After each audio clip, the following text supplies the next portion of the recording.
મઢી sugar ફેક્ટરીમાં વિઘ્નહર્તા દુંદાળા દેવ શ્રીજીની ભક્તિભાવપૂર્ણ માહોલમાં રંગેચંગે સ્થાપના કરાઈ। મઢી સુગર ફેક્ટરીમાં આજરોજ દુંદાળા દેવ શ્રી ગણેશજીની ભક્તિભાવ માહોલમાં શાસ્ત્રોક્ત વિધિ અનુસાર સ્થાપના કરવામાં આવી હતી। સંસ્થાના મેનેજિંગ ડિરેક્ટર અને સાંસ્કૃતિક ઉત્સવ સમિતિના પ્રમુખ અવિનાશ ઢેકાણે સાહેબના નિવાસ સ્થાનેથી શોભાયાત્રા કાઢવામાં આવી હતી। શોભાયાત્રામાં દરેક અધિકારીગણ, કર્મચારીગણ તથા કામદાર કર્મચારીઓ તેમજ તેમના ઘરના દરેક સભ્યો જોડાયા હતા। ગણપતિ બાપા મોર્યા, મંગલમૂર્તિ મોર્યાના નારાઓથી મઢી સુગરનું વાતાવરણ ભક્તિમય માહોલમાં રંગાયું હતું। આ શુભ પ્રસંગે સંસ્થાના વાઇસ ચેરમેન અલ્પેશભાઈ મગનભાઈ પટેલે વિશેષ હાજરી આપી હતી। તમારું નામ જણાવશો? મારું નામ દિલીપ કુમાર હસમુખભાઈ દેસાઈ। હું સાંસ્કૃતિક મંડળના ઉપપ્રમુખ તરીકે અહીંયા બે શબ્દો કહેવા માગું છું।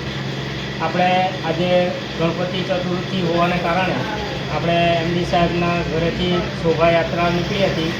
એ શોભાયાત્રા અહીંયા ગણપતિ ચોક સુધી લાવ્યા હતા અને રંગે ચંગે આપણે પૂજા અર્ચના કરીને ગણપતિ દાદાને આપણે સ્થાપિત કર્યા છે।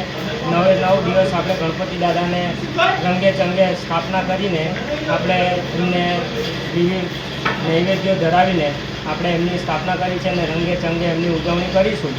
એ માટે અહીંયા ભક્તોનો અનેરો આનંદ હતો ને સર્વ ભક્ત એ ભક્તિમય વાતાવરણમાં છવાઈ ગયું હતું। એ બદલ સર્વ ભક્તોને હું વિનંતી કરું છું કે રોજે રોજ આવો જ આનંદ ઉલ્લાસ રહે 9 દિવસ એ બાપા માટે આપણે યોગ્ય।